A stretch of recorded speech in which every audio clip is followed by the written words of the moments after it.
You're listening to Synergy to Synastry, the podcast where two corporate girlies called to follow their intuition take you on a journey of self-exploration through metaphysical modalities. I'm Christine, intuitive coach and clairvoyant. And I'm Renee, psychic intuitive and astrologer. We're excited that you're here and honored to be your spiritual guides.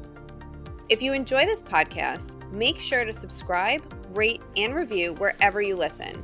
It helps listeners find our show, plus it automatically enters you into our raffles to win a free psychic reading. Now, let's get into the episode.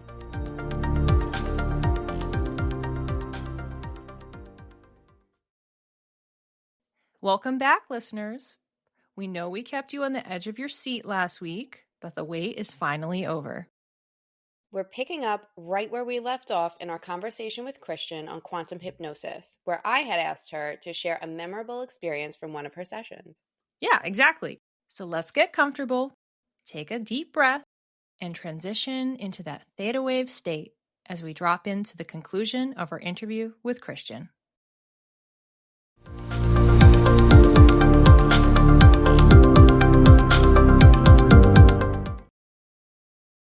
What I really want to know, I'll be honest, is like the coolest stories you have from what you've done. Like Dolores Cannon channeled Nostradamus. Like what are your big Nostradamus sessions? My big Nostradamus session was with me. My intention for my session was show me something fun and surprising. Last year was a big inner child year for me. But anyways, I see like Middle Eastern like robes and all those things, but I couldn't see a face. I was looking at my hands and then I was feeling all these emotions.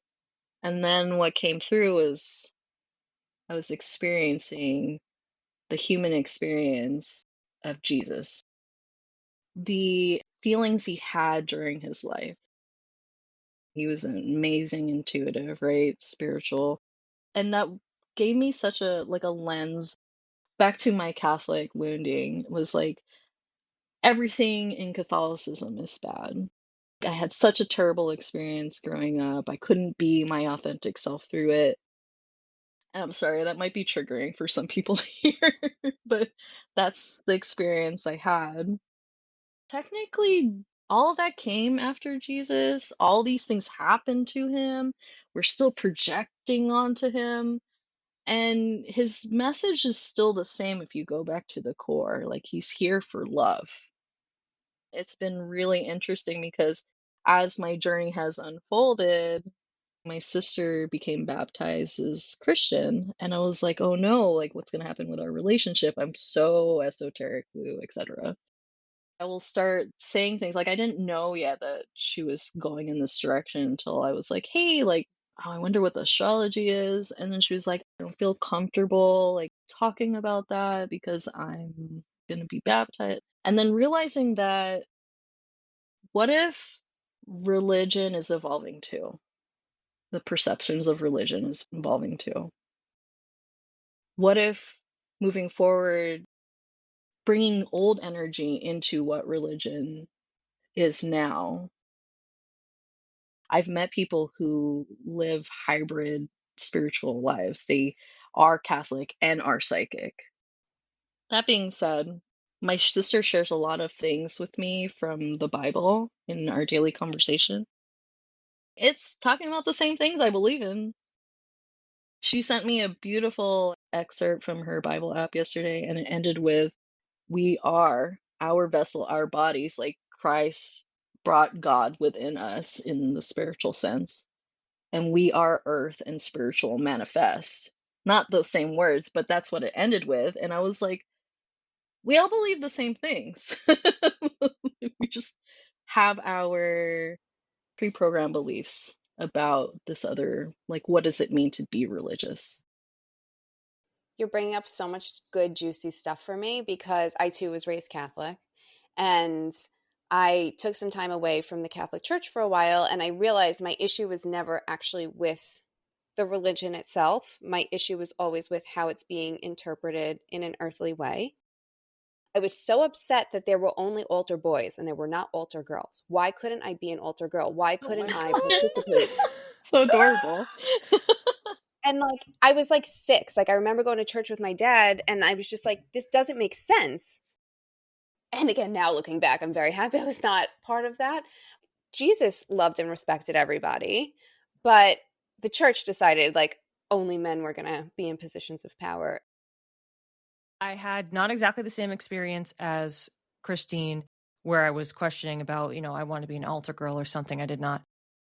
I did question. There's a list that they put up at the front, and we read this passage on this day, and then we sing this song. And I remember asking questions like that, and my dad explaining, this is always set. I'm like, so I could come in on this exact day next year and it's going to be the same list. And he's like, yeah, probably. I'm like, what? It just didn't make any sense to me. It was so rigid. That's the part where like it lost me real quick from that point. In my freshman year of high school, we had in my history class, we had units and we talked about all of these different religions. And the takeaway, of course, is there's such a through line, regardless of culture, regardless of era when it was popular, or if it's still active today. It's always about morality, your conduct, love, patience. Some of them more so have wellness than others. To add on to what Christine was saying also is connecting you to a community. And that's really the biggest aspect of it. And part of why religion has been at the center of many wars over the years, because it's my community versus your community. People are missing the plot. It's like speaking a different language. That word can be translated across multiple languages. And so it doesn't make any sense. It's like you just need a translator, but we're all trying to say the same thing. I'm trying to think of like the best way to say it, but it's like not like the best way to live, the right way to live, because there is no right way, but we're trying to get guidance for how to operate, how to process, and you can also use more of the woo spirituality, the different methodologies that we've talked about to do the same thing. And of course, you can use all of them in tandem. And the interesting thing about Catholicism versus other versions of Christianity is we have the saints. I pray to St. Francis for my animals. I pray to St. Anthony 1,000 times a day because I'm losing everything. I pray to St. Christopher when I'm traveling. I pray to St. Joseph when I need to find a job. They're melded for me. They exist together because it's the same message. And I don't know who the saints were, right? Were they angels on earth? I didn't know this was a thing, but folk Catholicism is a thing. Like you can practice your spiritual woo-woo beliefs with your Catholic figures. Immediately going down the rabbit hole of folk Catholicism because this might be my religion.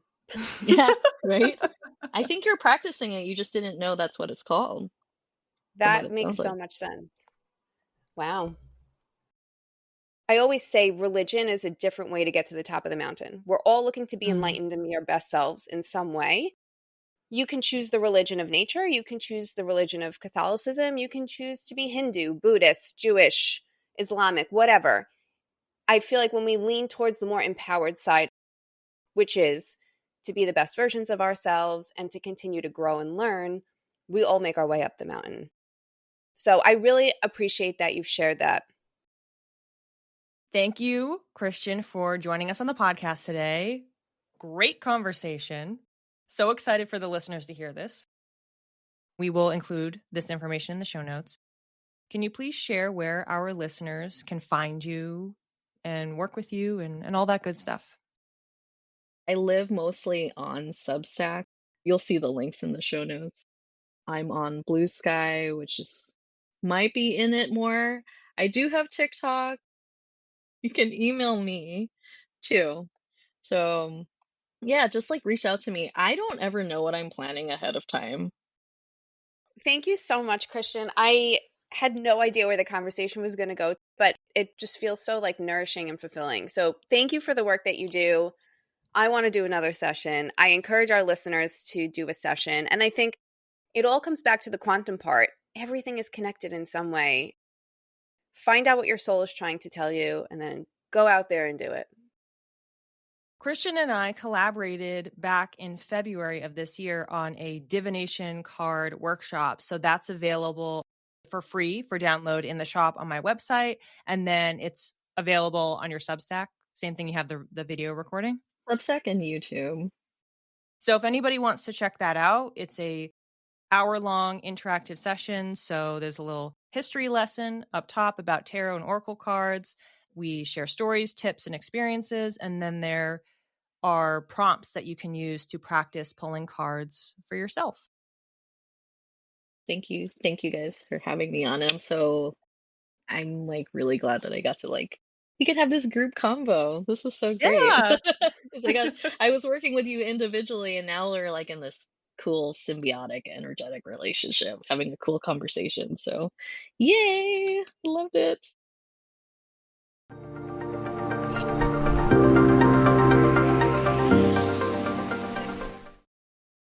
Doodle-doo-doo-doo. Dreams.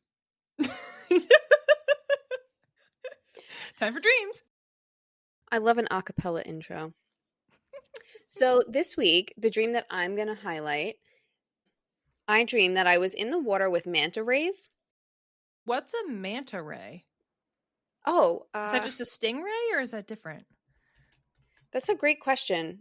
Maybe it is a stingray, but in my dream, that was the word that they use.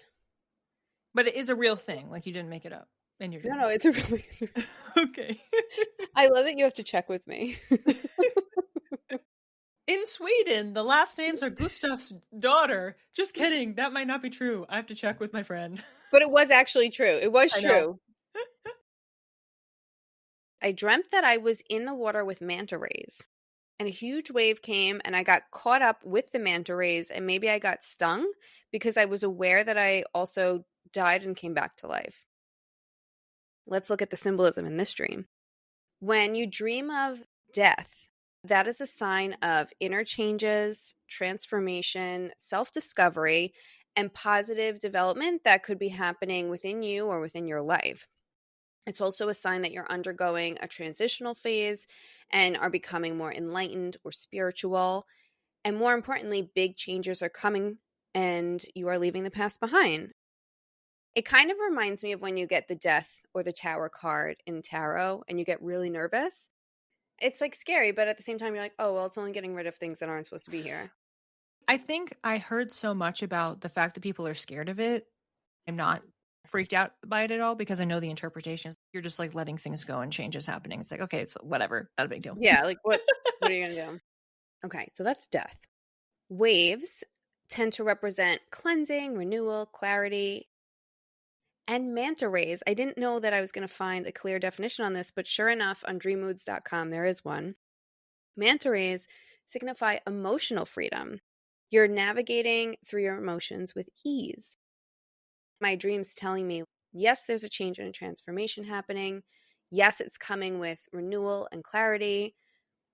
And what I found fascinating was the emotional freedom that came with it, because a lot of the work that I have been doing has been around managing my thoughts to in turn manage how I feel about them. So it's nice to get that confirmation that all the work that I'm doing is actually helping me turn into a better version of myself. I had a sneaking suspicion and confirmed it, and I'm so excited. When you had this dream, the moon was in Capricorn. Shut the front door. For everyone listening, that's my lunar return. It makes sense. The moon in astrology represents emotions, and that was coming up for you in this dream. And you were totally tapping into Capricorn moon energy. Oh my God, I love it. Guys, get yourself an astrologer friend. So my dream, I was in bathroom and I was aware of the fact that it was a shared house with people in it that I did not know. And I'm in the bathroom and I'm looking in the mirror, putting on makeup, and it was red foundation or something, but I was just rubbing something bright red on my face.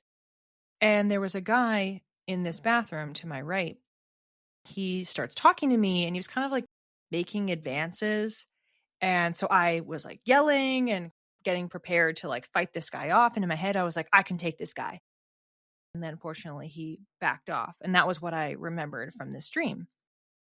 So it was really quick kind of conflict resolution. So of course, in a vacuum, this is a little bit odd, which is why I picked this dream to talk about. But I also wanted to choose this one because of the unwanted advances, because I have that in dreams on a semi-regular basis, where it's like someone's interested in you, but like you're not interested in them, or it's like legitimately something that's like inappropriate. So I have versions of that come up. Red makeup or blush kind of was the closest thing I could get, even though it wasn't exactly blush, is a symbol for allowing your feelings to come to the surface. A shared house symbolizes a desire for connection or collaborating with other people, and potentially feelings of invasion of privacy. So what I was reading is that the context matters. Unwanted advances can indicate feelings of vulnerability, powerlessness, inadequacy, or judgment. Simultaneously, I was confronting this guy / yelling at a stranger. And then I also was feeling really confident about it, like I can take this guy. So when you put those two together, it's addressing problems or repressed anger. And it could mean even that you are scolding yourself, pairing that with a sense of empowerment and self-worth. What I was thinking is it's talking about, speaking of emotions, Christine, we keep picking these dreams that overlap with each other, some sort of a dynamic with the emotional expression. What am I sharing? It's the emotions coming to the surface. I'm vocalizing it to this other person. And in some ways it's, am I vocalizing it to myself? Am I yelling at myself for not setting proper boundaries? Preach. But then also having self-efficacy. So knowing that I can work through it and I can resolve it and I can get to the other side. It got resolved so quickly. There was no harm that happened to me, but it seemed to me like it was linking my emotional state, my sense of boundaries, sense of privacy, relationship with myself, relationship with others, being able to actually stand up and embody that. I really love your dream. And I also feel like, you can tell me if this is wrong, but this sounds like if we were in therapy with a therapist, I feel like they would say like you're reenacting situations to see like how much you've learned, right? Like you're so confident in yourself when you're confronting whoever this is, whether that's yourself or a stranger, like you're confident in standing up for yourself. That's what I got out of it. And I love it. I think that's such a good interpretation because I have felt that way. We've talked about previous relationships, off the air, on the air, and I know something that I have needed to work on. It's in my astrology as well. Capricorn in my 7th house. Capricorn loves a boundary. Is being able to really stand my ground in relationships in a way that is reflecting my value and being able to take up space and all the above. And I have had a pattern of issues with that over the years.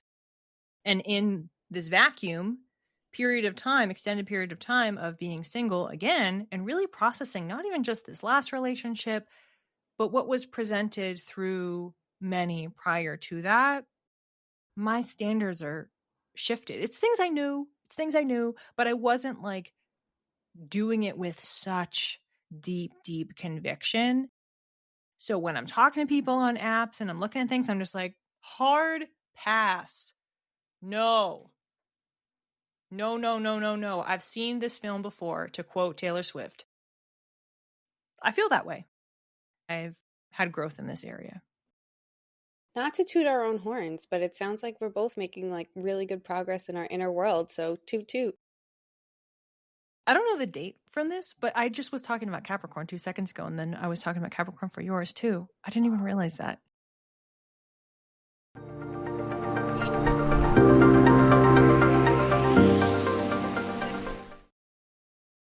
Readings for the week. I immediately had movie time jump in my head. It's this feeling of like a double feature or a triple feature, some sort of a movie marathon. There's snacks, there's popcorn, having lots of fun, whether it's with family, friends, partner, pet, or a solo staycation.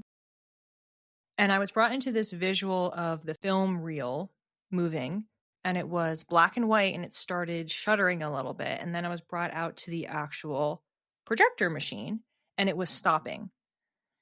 So what you do is you have that projector, you walk up to it, you have your toolkit in hand. You're an expert, and you're just ready to go in and fix the machine because you want to keep watching or start watching your movies. And I had the quote come in, "Cooler heads prevail." So you're also encouraged to be patient so that you can get that reward, aka watching the film, having that fun time, expanding your mind, however that's presenting. And really, in hardly any time at all, you've already fixed it. It's like you're getting a little love tap, ready to go, and you're back up and running. Now, the movie's being projected in really bright colors, a super vivid view of life. You're seeing every microscopic detail going all the way down to a single droplet of water on one blade of grass, symbolizing a new appreciation for life. And then I had a kind of closing, be the last one standing. And this was the energy, if anyone is familiar, of the final girl trope in horror films. So it's like you're the last one who's alive who wasn't killed by that serial killer who was out and about. With that, it was staking your claim, making your mark, but then having a good time doing it, because I'm seeing like you have that classic film shot where somebody like pulls their glasses down and they wink and there's like a little sparkle and it's like ding. It looked like that. You're feeling good and you're having fun while making that impact. And the mantra that I got for this reading was, I am grateful, I am worthy, I am still standing. I love the mantra. I think our readings relate, and you'll see why. Today, I was called to do a tarot reading for everyone, so that's what I did. I pulled one card, and I pulled the Nine of Pentacles, Mystic Monday's tarot deck. So there's a peacock in all its beautiful glory with 9 little pentacles on its tail feathers. Basically, this card represents luxury, self-sufficiency, financial independence. For those of you out there who have been working really, really hard on something, feels like now's the time for you to celebrate it. You can also think of Nine of Pentacles as Venus in Virgo. So the planet of beauty, romance, business, wearing someone very nature or detail oriented. That's kind of like the theme going on here. You've planted your seeds, and more importantly, you've planted your seeds in a way that's very authentic to who you are, and now you're starting to reap the benefits of it. The message here is to celebrate and treat yourself for like all of the hard work that you've been putting in. It doesn't have to be a big thing. Like, I have a group of friends, we were all cheerleaders, basically. So anytime I have something to celebrate, I text that group because by nature, we all know how to cheer each other on. And that's a great way to celebrate. Acknowledging like the accomplishments, like just writing it down in a journal or telling people about it. I just want to commend you and celebrate you for staying true to yourself, because I feel like the journey's been long and the journey's been hard, and this is what I'm intuiting right now. So to start to reap these benefits now is just huge. So that's a clap. Cheers for you. Sit in your abundance. Find a way to celebrate it. Maybe by the time this comes out, like you've gotten that job or you've gotten a bonus or you're in a better place now than you were a couple of months ago. One thing I was thinking as you were talking, low budget way to celebrate, a staycation movie marathon, which is literally what came up in my reading. Oh my gosh, yes. And we did that for our retreat. I have to say, it was 10 out of 10 top notch. And I also loved how you kept mentioning being grateful, being proud of yourself. And I also had gratitude in my reading. So we did pick up on a few of the same things. Cute. Very cute.